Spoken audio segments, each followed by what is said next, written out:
Hi, it's Emma. And Holly. And now we're going to show you how to make a pasta sauce from your leftover tomato soup. So we've got a pan of pasta boiling here at the moment. Today I've only done enough for my 3 children. Holly is going to add in some peas. She's going to add some sweet corn in as well. Now you can add in any vegetables that you like and give that a stir.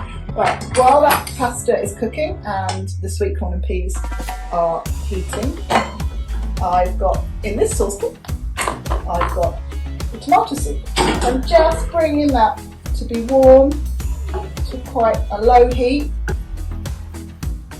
That's that. Yep, just about there.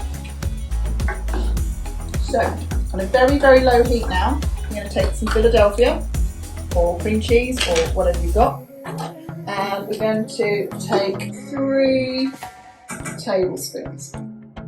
2. Got to do this on a lowish heat so that it doesn't curdle, and what this does is it makes a really nice creamy pasta sauce.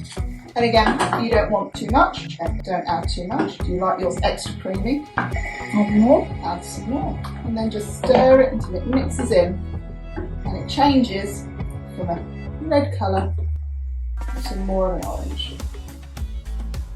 Then I'm going to take the pasta, peas and sweet corn mixture off the heat and drain them.